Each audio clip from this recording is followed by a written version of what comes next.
asalaamaaleykum maa ngi tudd Bokar bu Khalifa nekk représentant taxaw Dakar ci commission administrative pour la révision sur les listes électorales au niveau de la sous-préfecture de Grand Dakar pour la commune de Grand Dakar. maa ngi en compagnie des autres représentants de l'opposition à savoir Bougouma bu taxaw Dakar, Awa Thiam bu PDS, Mohamed Kourouma bu représentant du maire, Lili Lambal bu PASTEF, le délégué Thiendella bu représenter PTP parti Maître El Hadji Diouf avec Tché Kandé qui représente le parti socialiste. waaw tey dañu gis lu yéeme ce matin on était là en train de dérouler normalement mais dañu jékki-jékki gis une meute de personnes ñu ñëw pour inscrire. Quand on leur a posé la question ñu xamal ñu ne dañu dëkk Yëmbal ñu si bëri il faisait pas moins de 25 femmes ñu dëkk Yëmbal ñëw avec des résidences faites par Ndeye Saly Diop Dieng ñu ñëw pour transférer leen pour indi leen ñu voter Grand Dakar. ñu waxtaan ak ñoom ak yar ak teggin xamal leen ne loolu ñuy def c'est pas un acte citoyen que ku nekk par rapport ak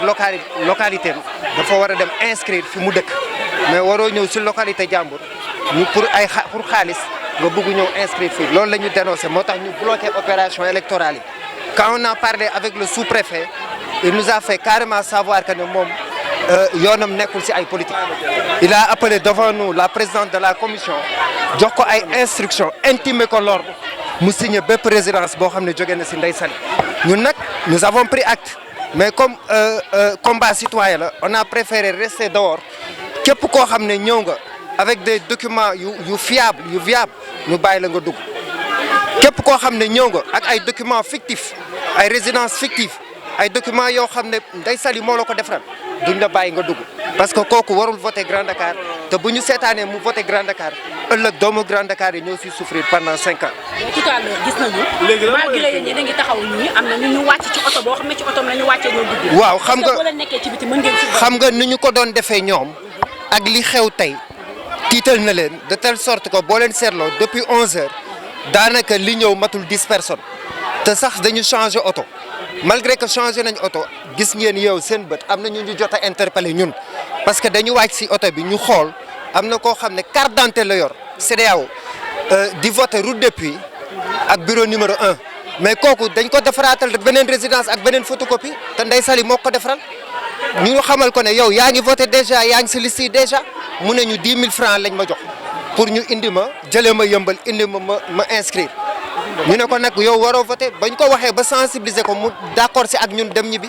kon yow mise à part transfert yi mais mën nañ ci signaler aussi ay doublons parce que ki am carte d'identité ba pare ñu joxaat la beneen kii. loolu c'est un fait boo xam ne am na ay journalistes yu si teg seen bët léegi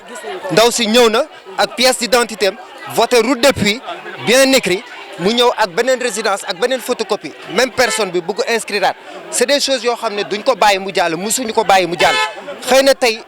tubaab dafa ne il n'est jamais trop tard pour bien faire on est conscient de notre rôle en tant que citoyen de Grand Dakar looloo tax ñu ne lii warul continuer te du continuer te nous ferons face avec la manière pour que lu mel ni jeex. Que comptez-vous faire? Rester debout face à cette situation illégale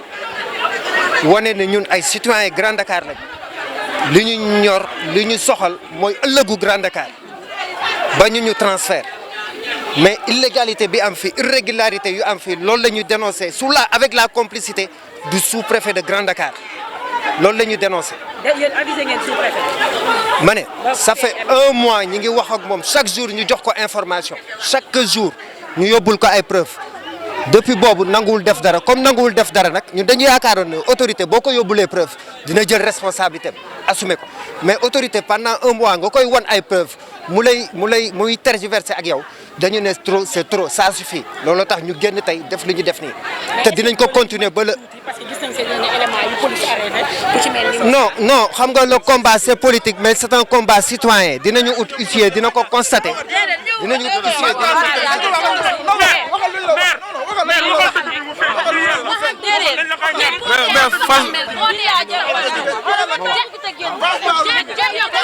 waaw kii ngeen di gis ni kii ngay gis ni xam nga man moom damaa comprendre woon nu mu demee ndax dañ maa woo rek nit ñu suba da ngeen di dem Dakar te xam naa ni tamit ki ñu woo tamit xamul affaire yi nan la demee uniquement ba fii ñu toog nii dañ ñoo woo ñu ñëw ñu toog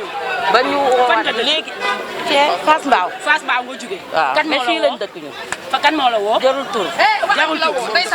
mais yow yor nga carte d'identité ba pare depuis voilà ñu jox ko beneen kayit boo xam ne Ndeye Saly moo ko kon yow ki nga doon wax léegi preuve bi moo nekk nii preuve yaa ngi donc ñun lépp lu ñu def dañ man il faut ñoom ñu xam ko parce que man fi laa juddoo ba toll ni ma toll ñun ñëpp ñoo xamante moo tax bi ma ñëwee ñoom dañ maa xàmmee man ma xàmmee leen moo tax man bu fekkoon tamit xam naa nu mu demee carrément dinaa ni leen foofu sama koñ la mais xamuma nu mu demee. mais yow xamoon nga ni ku yor carte d'identité ba pare soxlawul waat ñu waat ni dañoo xamul loolu lépp ñun.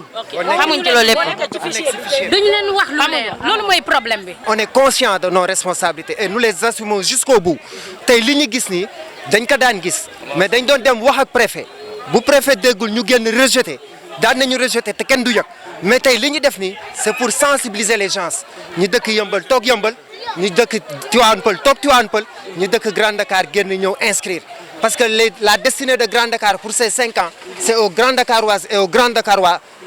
d'en juger mais pas à des personnes yoo xam ne fanaanuñ fi amuñu fi domiciliation te combat bi ñuy def c'est citoyen mais dañ koy def avec discipline parce que nous sommes des gens disciplinés loolu la ñu le président Khalifa jàngal loolu la ñu coalition Yewwi Askan bi sant te représentants yi fi nekk yëpp depuis boobu on travaille en phase muy bu Pastef muy bu monsieur le maire muy bu PS muy le délégué Thiendella qui représente maître El Hadj Diouf ñun ñëpp ñooy sumbandoo ñooy dóorandoo te bu ñu nee assez ce sera assez. waaw man maa ngi tudd Alassane Thiendella Fall bokk parti des travailleurs et du peuple de maître El Hadj Diouf donc. Donc, je suis le plénipotentiaire du département de Dakar. En même temps, je suis délégué de quartier à Grand Dakar 5A. waaw mais xam nga situation bi mooy dañu dem ba constater di gis ay résidences yu ñuy defar sans certificat de domicile loolu benn la parce que résidence mënoo ko defar sans certificat de domicile bon arrêté gouverneur bi mu ñëwee. ñoom waa kër ministre Ndeye Saly Diop Dieng dañu commencé enrôler ay nit yoo xam ne dëkkuñu fi bon yàlla def ñun xam nañu ñi nga xam ne ñoom ñoo fi nekk dëkk fi ak ñi fi dëkkul peut-être mënuñu xam ñëpp mais ki nga xam ne day ñëw nee la defal ma résidence foo dëkk mu ne la man dëkkuma fi dañ maa woo rek dañ ma war a jox ndawal yàpp pour ma si tam xarit bi pour ma mën a ñëw xam nga inscrire. keneen ñëw nga ne ko foo dëkk mu ne la man dama ñëw nii rek xam nga ñoom ñoo ma indi quoi donc gis ngeen oto bi nga xam ne moom mooy ñëw boobu ba léegi di indi nit ñi doon oto boo xam ne nii ministère de la femme moo ko moom di suñu oto loo xam ne askan bi ñoo ko bokk ñëpp bokk ko donc tey moom bu fekkee ne ñoom dañu ñeme seen bopp élection du affaire ay xeex du affaire def loo xam ne nii citoyen Grand Dakar yi duñ la naw dem jël ay nit feneen enrôler leen ñu teg si bët dafa doon loo xam ne dafa ñaaw wax nañu ko préfet tey wax ko démb chaque jour ñu wax ko nanguwul donc. mais nga baal ma gis ngeen récemment ne dañ ko jëlee si loxo mais du naree amee problème yaakaaroo dañ ko jëlee si loxo mais loolu la ñu war a def parce que dañ ko war a yóbbu tribunal parce que man ñëw naa ba ci préfet bu ndaw bi l'adjoint au préfet ne ko li ngeen signé fii yëpp dara baaxu ci. ñoom ñu jëlee ko neneen noo xam ne nii bon ay maire lañ ko jëlee mais ñun nous sommes des partis organisés dañ ñëw fii pour def suñu liggéey on est des responsables mais am na loo xam ne nii tamit duñ ko seetaan rafetul léegi nag li ñuy def mooy on va continuer à boycotter combat bi mooy on restera debout dañuy taxaw jàkkaarloo ak li nga xam ne nii mooy du yoon pour askanu Grand Dakar dañuy taxaw pour li nga xam ne nii rafetul pour suñu réew parce que am na loo xam ne nii jaru ko fi koo xam ne nii yaa ngi ko rawee ay 5000 points te yow ñun si enrôlement bi 3000 points lañ yeggugum xam nga mënoo def dara mais dafa doon loo xam ne nii rafetul boo bëggee réew da nga koy laaj askan bi ñu jox la ko mais ay xeex ay xuloo ay simulation rafetul vraiment.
dafa ñàkk fayda ana góor di xeex ak jigéen